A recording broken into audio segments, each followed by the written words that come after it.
The verse of the day is Psalm 22:16, where many English translations say follows: Dogs surround me, a pack of villains encircles me, they pierce my hands and my feet.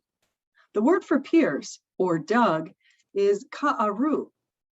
This word appears in the Dead Sea Scrolls, and it also appears in other places. But the Dead Sea Scrolls are older than the time when Jesus walked the earth. They're considered over 100 years at least older than when Jesus walked the earth.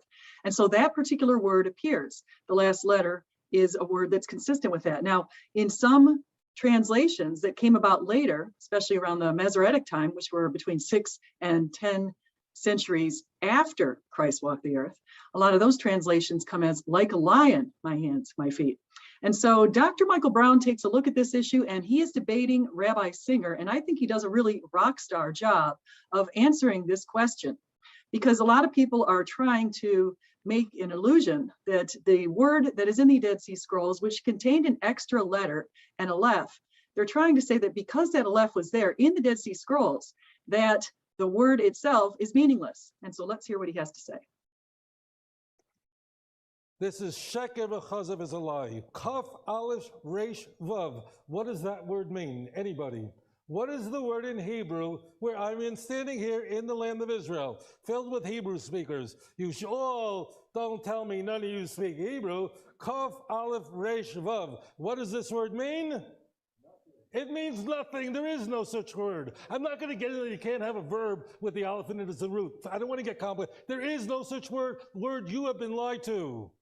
Oh, that really makes me squirm. Whoa, unreal. Oh, okay, so let's first start. He's going to ask a Hebrew-speaking audience what ka'aru means, and they say nothing. There's no such word. Okay. First problem is there are many words from biblical Hebrew and biblical vocabulary that are not used in Hebrew today. In fact, I embarrassed myself talking to Israelis in the 70s when I was studying Hebrew, because my biblical Hebrew was much better than my modern, and I'd say things in biblical Hebrew and they'd shake their heads. No. This is the way you say it now. We don't use those terms. Not that they were bad terms, but just they're not used anymore. Expressions, grammatical things. So he's going to prove a point about a biblical Hebrew word from 3,000 years ago and say, well, is it spoken today? If not, it's gibberish. I guess, though, what gets the biggest reaction from me is when he says you can't have an aleph as a root. You can't have an aleph as a root letter in a Hebrew verb. So in other words, this has a middle aleph, kaf, aleph, resh, right? You can't have an aleph in a verbal root. What? I mean, how many verbs do you have? I mean, just go. How do you say to elucidate? It's beit aleph resh, that verb. All right. To worry, dalet aleph gimel. To redeem, gimel aleph lamed. I mean, word after word after word. To weary, lamed aleph hey. Slowness is connected with lamed aleph tet. I mean, on and on. Example after example after example after example. Just take just biblical Hebrew lexicon, or even a modern Hebrew lexicon if you want to. You'll see the same phenomena there. You just go through it and look for each verbal roots, and then just scroll down to where aleph would be the second one. You have example after example after example. Words that he knows perfectly well. So what was that? Was that just a total brain freeze? I think we could answer that quite squarely. And so one of the other arguments that can be made on this type of issue relates to the Septuagint. So the Septuagint was authored starting around 250 years before Christ. And the authors of the Septuagint drew from the ancient Hebrew, to also translate that particular verse from Hebrew into Greek, because Greek was the language spoken, the common language spoken at the time. So these people had been commissioned, there were 70 of them, they were commissioned to translate the ancient Hebrew into Greek. And when they saw the Dead Sea Scrolls, or they saw what the scrolls were at that time, the ancient scrolls, the authors translated the word into a Greek word that meant to dig, or to pierce, very similarly. And so many of the translations that we have today also do that. Now, people will say again that that word is meaningless and that the authors made an error. And we will continue with one more example of the latter. So here I had Kipp Davis, who is a scholar who studied the Dead Sea Scrolls. Here's how he translates the particular word that can either be pierced and dug as one word, or another word, that's karu or ka'ari, which is referencing to like a lion. Well, I'll start with mine. This is an exercise in Occam's razor. And as Dr. Josh pointed out, scribal error is a real thing, and it happened all the time in antiquity. And with this particular error, this vav-yod transference, the confusion of these two letters, which were notoriously similar in many texts from antiquity, it happens probably more than any other type of scribal error in Hebrew. So the situation is like this. The original word read ka'ari, employing the word lion, ari. It was mistranscribed by a careless scribe to look like this, where the yod was replaced with a vav.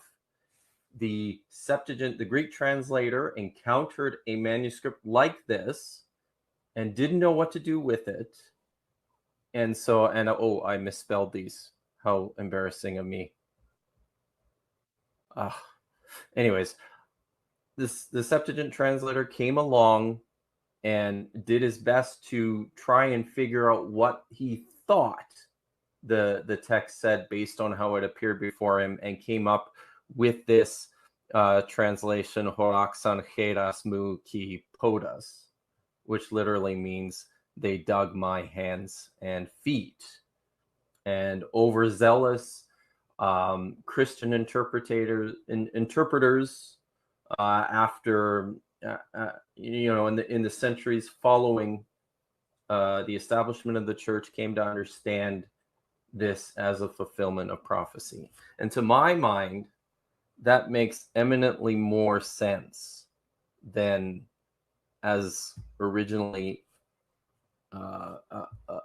a description of a crucifixion at some time prior to the Babylonian exile. If this was actually a psalm that was written prior to the Babylonian exile, I'm not even sure. So let me get a clarification of what you're saying, so make sure I understand what you're saying here. So you're saying in ancient times, you knew that it should be like a lion, but some Hebrew made it so it ends instead in the other letter.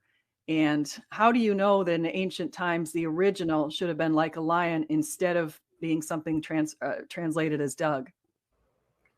Well, because the scribal error, as it appears, how do you know? How do you know this, though?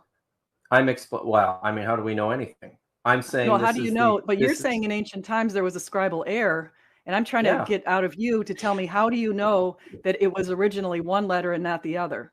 How do you know the scribe made an error? Let me finish my sentence this time. First, Josh, can I finish my sentence this time? Please, yeah. It's because the word as it appears in the Nachal Hever Psalm, Kaf, Aleph, Resh, Vav, doesn't mean anything. So he's making the same point as Tovia Singer. So it's interesting. He's employing Jewish apologetics to make a point against Christianity and to make a point against Christians. But I can say, even if it's like a lion, my hands and feet, lions don't just lick your hands and feet, as Dr. Michael Brown has said.